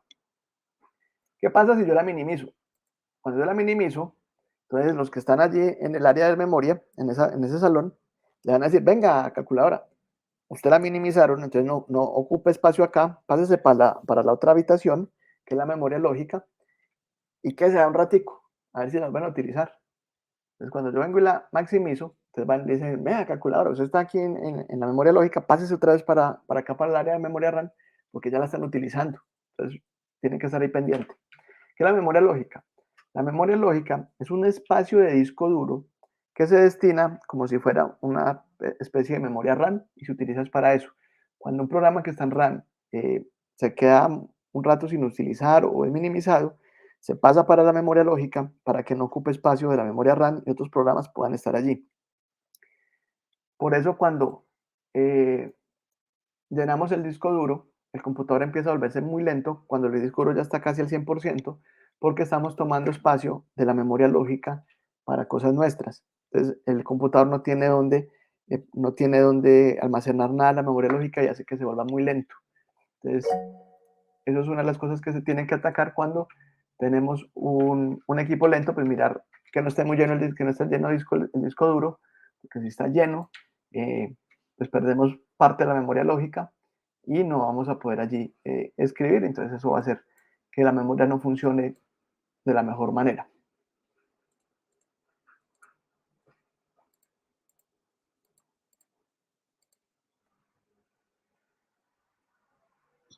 Entonces, esa es la forma en que el sistema operativo hace el manejo de todo lo que son procesos y manejo de memoria. Él también se encarga de las entradas y las salidas, es decir, él sabe que cuando yo exprimo algo en el teclado, que yo estoy ingresando esa información desde un teclado. Y si de pronto yo estoy escribiendo en Word, entonces él sabe que yo estoy ingresando por el teclado, hace la traducción al procesador para ver qué es lo que pasa allí. Y sabe que esa información va a mostrármela en la pantalla. O si yo mando una impresión, entonces él mira dónde yo quiero imprimir y dirige esa impresión a la impresora que yo elegí. Hace gestión de comunicaciones porque resulta que los programas entre sí no pueden hablarse. Si un programa le quiere decir algo a otro programa, tiene que primero decirle al sistema operativo y el sistema operativo se encarga de decirle al otro programa, pero ellos entre sí no hablan. Hace gestión de archivos, que ya la vimos, y la gestión de recursos simplemente es el compendio de todo esto. Es como cuando le damos control al suprimir y abrimos el administrador de tareas, esa es la versión visual que nosotros podemos tener de la gestión de recursos. Allí vemos todos los procesos que están corriendo, cómo se está administrando la memoria, cómo está manejando la red, etc. El sistema operativo por dentro tiene algo similar y tiene como por decir un gerente general que va llamando a los gerentes de estas áreas y les va preguntando cómo va todo. Y en caso de que tengan que hacer algo, matar un proceso o sacar un proceso a la mala de la discoteca, lo hace. Entonces, si un proceso se queda en memoria y se queda tonteando o se queda tonteando en el procesador y no sale, entonces allí es donde nos sale, el programa se cierra inesperadamente y nos sale un letrero que el programa se cerró inesperadamente, que bla, bla, bla. Fue porque el sistema operativo dijo, venga, este man está muy cansón, se emborrachó acá, hay que sacarlo a las malas y lo sacan a las patas de la discoteca. Entonces ahí es donde se cierran los programas de forma inesperada, porque el programa estaba haciendo algo que no debería estar haciendo ni en memoria o con el procesador. Entonces él se murió, se colgó o está preguntando muchas pendejadas y tiene colgado el procesador. Entonces ahí es donde el sistema operativo lo mata o nosotros desde el administrador de tareas lo matamos a veces. Alexander por aquí me preguntó, ya, una pregunta, la licencia de Windows, ¿para cuántos formateos se usa? Usted compra la licencia de Windows y esa licencia le sirve, usted puede formatear el mismo equipo las veces que quiera y utilizar la misma licencia, eso no tiene límites. Lo que tiene que tener cuidado con eso es el número de equipos. Hay licencias que son para un solo equipo, entonces usted la puede utilizar solamente en un equipo. Si lo tienen dos equipos, entonces tiene un equipo licenciado y el otro equipo está pirata. Y hay licencias empresariales que son para varios equipos. Entonces usted puede componer licencia para 10 equipos y ahí se está ahorrando una plata. Y esa licencia pues es para los 10 equipos. Si lo tiene 11, entonces tiene 10 equipos licenciados y el 11º equipo está pirata. Dime, Juan. Profe, una cosita o una pequeña observación con lo que usted había dicho bueno, con lo anterior. Lo que pasa es que cuando se acaba la memoria RAM disponible del equipo físicamente, es decir, digamos, yo tengo 4 gigas, pero el equipo me está solicitando, bueno, el programa más bien, me está solicitando 5 gigas, hasta donde yo tengo entendido esa giga faltante la manda a algo que se llama archivo de paginación, creo. Esa es la memoria lógica. Ajá, que lo que hace es que, digamos, ya empiezas a utilizar el disco duro como si fuera una memoria RAM. Suena raro, pero ahí, eso es lo que tengo entendido. Sí. Pero como el disco RAM, sí, como el disco duro no está diseñado para eso, entonces resulta que obviamente hace el mismo, o sea, sí hace la tarea, pero mucho más lento. Correcto. Y lo otro que le quería mencionar, profe, es, digamos, bueno, son dos casos. Lo que pasa es que una vez se me dañó un equipo, se me fregó el disco duro totalmente de un equipo y pues utilicé un sistema operativo Linux, pero ese se arrancaba y funcionaba totalmente en la memoria RAM. ¿Cómo es que un sistema operativo puede funcionar únicamente tirando de memoria RAM? ¿Sí? Y no, nada de disco, o sea, con una USB y memoria RAM. También hay versiones de Windows para eso. Si ustedes bajan el Hidden Boot CD, que tiene una cantidad de herramientas para hacer mantenimiento de software y de discos duros y solucionar algunos problemas, él le da a escoger si quiere una versión de Linux o una versión de Windows. Son versiones chiquiticas que les quitan casi todo lo del kernel y solamente le dejan las cositas esenciales, como para que muestre una pantallita y cargue algunos programitas esenciales y ya. Pero no, ustedes no encuentran, esas versiones de Linux que cargan en memoria, pues son re chiquitas. Eso no tiene todo lo que tiene un Linux normal o un Windows normal. Eso es resumido, el resumen del resumen.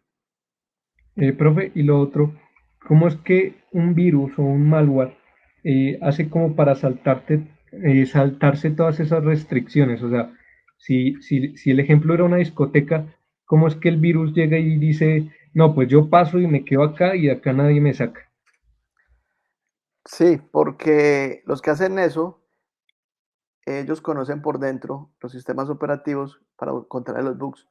Entonces, ellos ya han desglosado ese sistema operativo, lo han decompilado, saben cómo funciona y empiezan a encontrar errores en la lógica de la programación o errores de programación que tienen, que son los famosos bugs. Entonces, ellos aprovechan esos bugs y hacen los programas o hacen los virus o los malware para que se aprovechen de eso.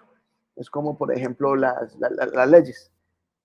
La ley existe, pero un abogado ágil puede encontrar los huecos en la ley y sacar al personaje de la cárcel, así sepan que es culpable, pero hay un hueco en la ley. Es lo mismo. Esta gente estudia el código de los sistemas operativos o de algunos programas, encuentra los huecos, encuentra los fallos de la lógica y allí ellos hacen que el programa que hicieron o el virus que hicieron se aproveche de eso para que sea intocable. Incluso lo hacen pasar, hacen que se pase, que pase por programas propios del sistema operativo. Por ejemplo, un virus muy conocido, no sé cómo se llama, pero cuando se mete, jode, cuando usted empieza a ver el computador lento y usted le da al administrador de tareas y hay un archivo que se llama no, bhost, creo que se llama bhost, b corta host, y ese archivo empieza a crecer, a comerse la CPU, es un virus. Y usted lo cierra, lo mata y vuelve y él vuelve y crea y empieza otra vez a comerse la CPU, es porque está infectado por un virus. Un virus reemplazó ese archivo y se está haciendo pasar por él y lo que hace es hacer que el computador vaya muy, muy lento porque él se come toda la CPU. Si usted normalmente no tiene eso y usted abre el computador, siempre va a haber ese bhost, allí en el administrador de tareas va a haber ese bhost por ahí volteando, pero no se come la CPU. Cuando usted lo infectan con un cierto virus, no sé cuál será, pero sí lo he visto bastante, ese bhost, ese virus lo que hace es que reemplaza ese archivo y se hace pasar por él. Y como es un archivo propio del sistema, pues el sistema operativo no lo mata porque él sabe que ese archivo lo necesita para algo, pero ese archivo está haciendo otras cosas que no debe. Ok, profe, y aquí una pregunta que, bueno, que también tengo en común con mi compañero Alexander, y es que, ¿cómo es el cuento de la RAM y de la VRAM? O sea, es que, bueno, o creo que a eso se refería, que es que hay una memoria RAM que es propiamente para el equipo y otra memoria RAM que es propiamente para los gráficos. Pero, o sea, eh, ¿cómo funcionaría la RAM y Lo cómo, que pasa es que cuando usted tiene, por ejemplo, usted está anteriormente que las tarjetas de video traían muy poquita RAM o no traían RAM, o las tarjetas de video que vienen integradas en las board, ellas tomaban, usted decía que usted tenía 4 gigas de RAM, por ejemplo, pero esa tarjeta de video se le comía por ahí 500 megas de RAM, entonces en verdad no tenía 4 gigas de RAM, tenía 3.5 gigas de RAM para usar programas porque 500 megas de esa RAM se la estaba comiendo la tarjeta de video. La tarjeta de video necesita RAM para poder ejecutar sus programas. Por eso las tarjetas de video nuevas vienen con unas memorias que traen hasta más memoria que el computador. Vienen 24, con 12, con 64 gigas de RAM. Porque las tarjetas de video, los procesos que hacen las tarjetas de video son matemáticamente muy complejos y necesitan mucha memoria. Y por ejemplo, las de ahorita, mire que esas tarjetas traen cualquier cantidad de ventiladores porque se calientan demasiado, porque ya son muy potentes y manejan procesos matemáticos muy avanzados, incluso tan avanzados que incluso las tarjetas de video las utilizan para minar criptomonedas, porque hay unas porque son poderosas, son más poderosas que un procesador normal. Entonces, por eso ya necesitan su propia RAM. Más sin embargo, el computador no utiliza la RAM de las memorias. Las memorias sí pueden utilizar la RAM del computador, pero el computador no se mete con la RAM de las tarjetas de video. ¿Sí les aclaro ahí con eso un poquito? profe, pero bueno, una pregunta, o sea, yo sé que digamos un procesador podría hacer algunas tareas de la memoria RAM, aunque muy poco eficientemente. Sí, o Ujú, sea, porque igualmente ambas pueden hacer cálculos matemáticos, sí. pero, pero aún así, ¿por qué, digámoslo, esto es más un tema de emulación, de emuladores? Porque cuando yo emulo un juego o algo así, hay hay algún programa o sea, que se come más CPU y hay otro que se come más tarjeta de video? O sea, porque digámoslo, hay uno que depende más de un procesador y otro que depende más de una tarjeta de video. Porque Sí, las o sea, tarjetas de video tienen que ver con el renderizado. Si el juego, no estás hablando allí de juegos, si el juego tiene muchas gráficas, va a afectar la tarjeta de video. Porque toda esa toda en la parte gráfica de un juego, eso es matemática pura y dura, eso es física. Que el disparo salga yo no sé cómo y que se vea muy real, eso necesita esta tarjeta de video. Allí, eso va directamente a la tarjeta de video. Lo que está por debajo de eso es lo que puede llegar a hacer que se coma la CPU. Entonces, cómo maneja, si el juego necesita consultar mucho el disco duro o si está haciendo algún otro tipo de procesos que no tienen nada que ver con la parte visual. Eso, allí es donde empiezan ahí es donde él come CPU del computador y no de la tarjeta de video. La tarjeta de video va exclusivamente a manejar todo lo que tenga que ver con la parte gráfica, porque esa parte es muy pesada. Entonces, un procesador normal se queda cortico para manejar eso, porque él también está manejando el resto de cosas del juego. Ejemplo, si yo le doy una flechita, el muñeco se mueve a la derecha. Eso no lo hace la tarjeta gráfica. Que se mueva, lo hace el procesador. Que se vea bonito mientras se mueva, lo hace la tarjeta gráfica. Profe, y entonces, digámoslo, la VRAM sería como la memoria que se encargaría totalmente de la parte gráfica, pero exclusivamente gráfica, y la RAM normal la que se encargaría de los procesos lógicos. Correcto, tal cual. Así Vale, es. gracias. Ok. Bueno, entonces tenemos la clasificación de los sistemas operativos. Se clasifican según las tareas. Bueno, esta clasificación, pues, yo creo que ya ni aplica. Según las tareas son monotarea y multitarea. Monotarea ya eso ya no existe. Monotarea era el DOS y de pronto el Windows 98. Ya todos los procesadores tienen varios núcleos y todos permiten unas multitareas y todos los sistemas operativos nuevos son multitarea. Según la administración de usuarios, pues monousuario y multiusuario.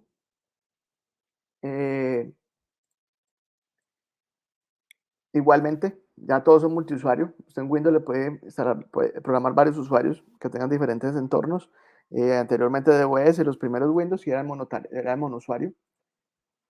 Según el manejo de recursos, pueden ser distribuidos o centralizados. Aquí sí ya, esto sí se maneja. Entonces, lo que nosotros manejamos normalmente son centralizados porque todo está en nuestra torre. Los sistemas distribuidos se utilizan especialmente cuando hay operaciones muy complejas que hacer y no se dispone de equipos demasiado potentes o se requieren demasiado equipos potentes para poderlo hacer porque es demasiado complejo. Ejemplo, la inteligencia artificial, para poderla hacer, cuando uno está entrenando los modelos de inteligencia artificial, si el equipo no es muy potente, pues usted se puede demorar una semana, 8 días, una semana, 8 días, una semana, 10 días, 15 días, un mes, entrenando un algoritmo. Y si el algoritmo es, lo que tiene que aprender es muy pesado, pues se puede demorar muchísimo. Entonces, ¿qué se hace? Se crea un entorno distribuido donde se pueden distribuir tareas. Entonces, allá hay un software que se encarga de distribuir las tareas, es decir, hace dividir en ceras, coge una tarea grande, la parte en tareas más pequeñas y la empieza a repartir en muchos equipos. Entonces, cada equipo hace solamente una pequeña parte de esto, retorna el resultado, este software reúne todos los resultados, hace el resultado final, hace el complejo de eso y ya puede funcionar. Entonces, eso hace que yo no tengo un super equipo, pero sí tengo muchos equipos que juntos simulan ese super equipo. Hay una vaina que se llama el proyecto SETI. Esa vaina es un proyecto que busca vida inteligente en el espacio y ellos se alimentan de todo lo que los telescopios, Hubble y todos estos telescopios gigantes envía. Eso es pura matemática y esa información es muy compleja de procesar. Entonces, cuando usted entra a la página del proyecto SETI, ellos tienen o tenían un cosito para descargar un programita. Usted descargaba ese programita, se lo instalaba y lo configuraba. Le decía, bueno, yo les voy a ayudar con el 10% de mi CPU y el 10% de mi RAM. Cuando usted lo instala y lo pone a funcionar, entonces el servidor de ellos cogía los problemas grandes y le mandaban a usted problemitas más pequeños y utilizaban ese 10% que usted dijo, o el 20% o lo que usted le quiera dar a ellos, de su CPU y de su RAM para resolver esos problemas. Y mientras que usted tenga el computador prendido, él va a estar resolviendo problemas de ellos y mandándoles a ellos las respuestas. Entonces, ellos tienen un sistema distribuido. En vez de haber comprado muchos equipos potentes, lo que hicieron fue valerse de la gente y tienen un sistema muy potente de cómputo porque tienen miles o millones de computadores al servicio de ellos que están trabajando, mientras que estén encendidos, obviamente, ayudándoles a resolver problemas matemáticos para poder encontrar soluciones a lo que ellos manejan. Los sistemas operativos para dispositivos móviles, pues tenemos los principales son el Android, iOS, son los principales, ese de Windows, que es el, ¿cómo es que se llama esa vaina? Creo que se llama el Windows Mobile, ¿no? ¿Cómo es que se llama? Windows Phone, profe. Eso es Windows Phone, pues eso no se utiliza mucho y no pegó mucho. Los más conocidos son el Android y el iOS.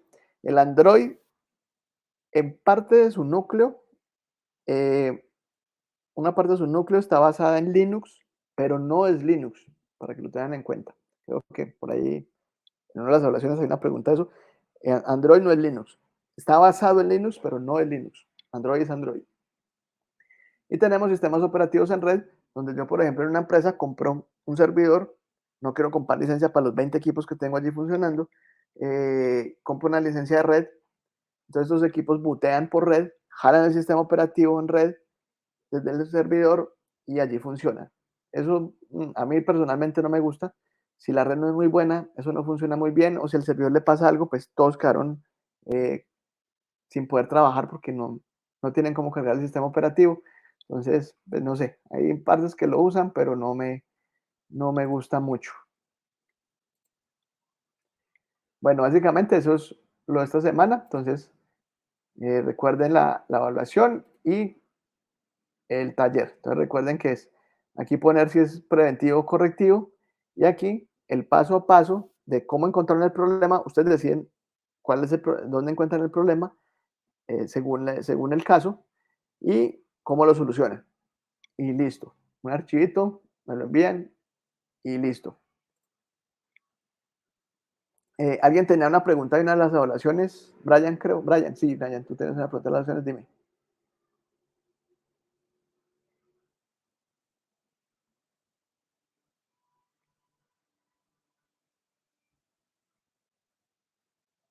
¿No?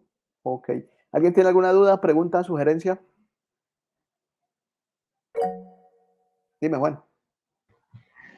Profe, disculpe la pregunta, pero esto, cuando uno va a hacer, digamos, algún juego, sería, o sea, ¿usted qué recomendaría? ¿Iniciar con un motor de pago? Algo así como tipo Unreal Engine, Unity, o digamos, o usted considera que en este momento actualmente o sea, son suficientemente robustos los motores gratuitos como God? O pues no sé Es que todo depende de lo que el juego que quieras hacer. ok. Dependiendo del objetivo que tenga tu juego y lo que vayas a hacer en el juego, puedes buscar, con base a eso es que buscas el motor, porque no todos los motores están a servir para todo. Por ejemplo, tú compras el motor de Unreal y quieres hacer un fútbol, pues el Unreal es más el escenario que tienes para poder hacer los mundos y hacer un juego tipo Call of Duty o juegos de disparos o juegos que sean pues, tipo GTA, que sea de andar un mundo abierto. Ahí necesitarías te sirve más un Unreal. Entonces todo depende de qué juegos vas a hacer. Si vas a hacer un jueguito tipo Mario Bros, no necesitas todo eso. Yo no me acuerdo cómo se llama. RPG Maker. Hay uno que es muy chévere para hacer eso y los jueguitos se hacen facilito, pero es que no me acuerdo cómo se llama. Ya hace tiempo lo usé para hacer unos juegos para estos cursos virtuales. Pero no me acuerdo cómo se llama.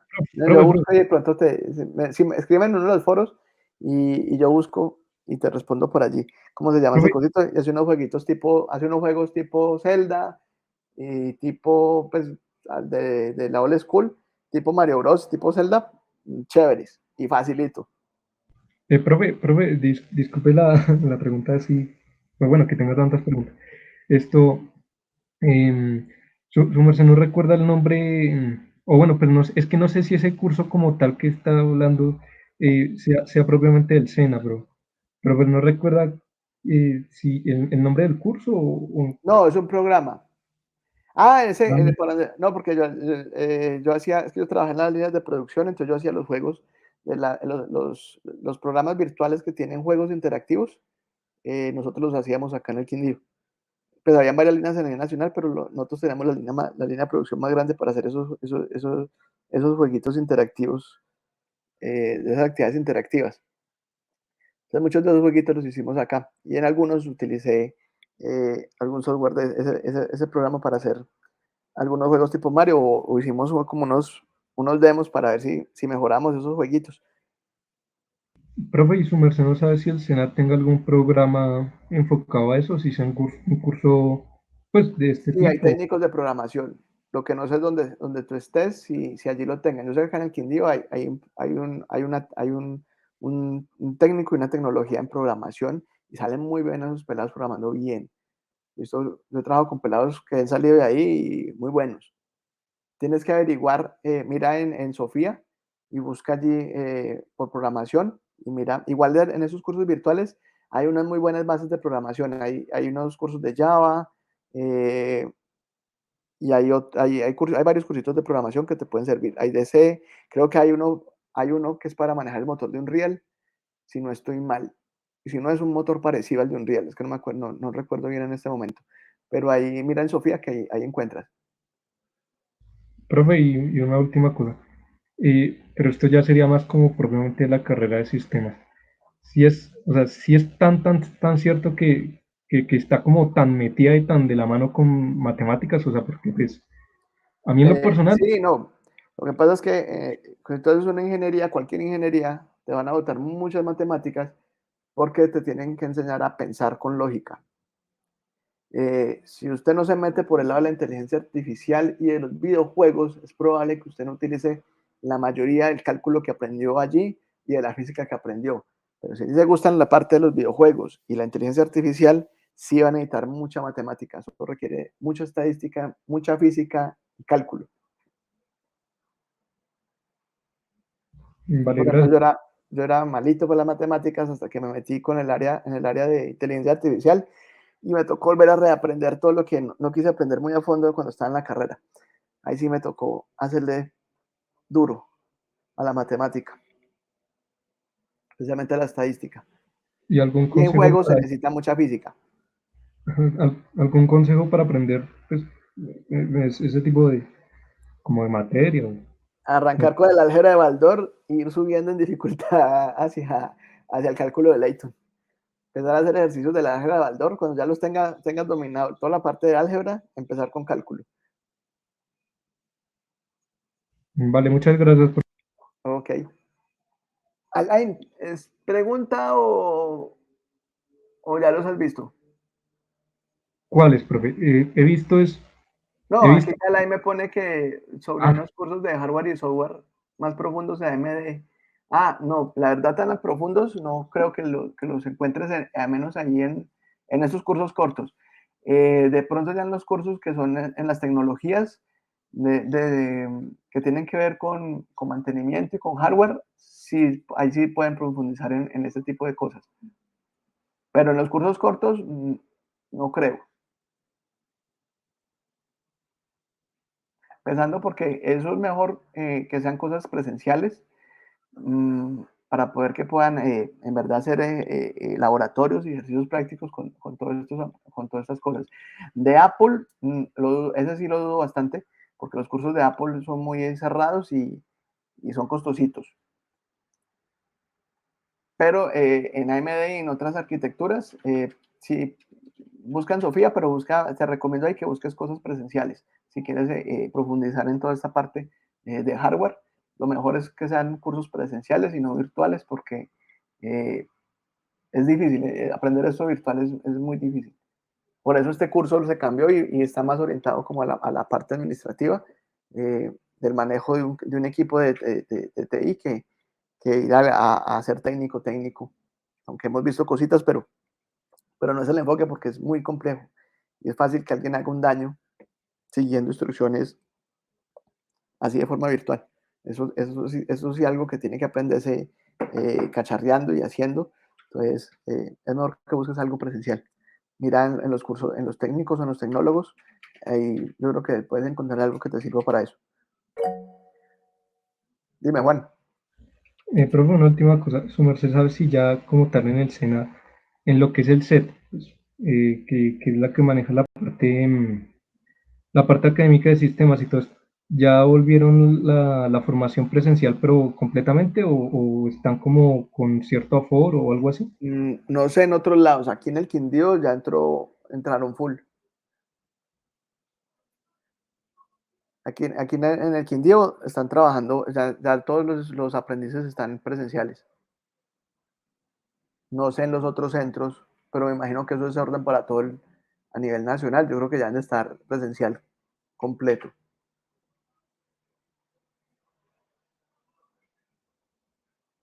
Bueno, muchachos, entonces nos vemos de aquí a 8 días.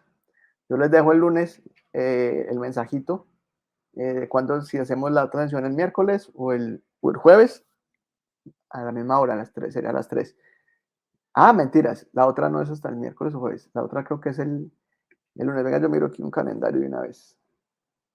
¿Por qué? Estamos 17. Ah, no, mentiras, sí. No, sí, martes o miércoles. Voy a intentar hacerla entre martes o miércoles porque la otra semana es más cortica. Recuerden que vamos hasta el 25. El 25 a las 12 de la noche es el plazo máximo para que envíen las actividades. No se atrasen. Entonces yo les estaré avisando. Que estén muy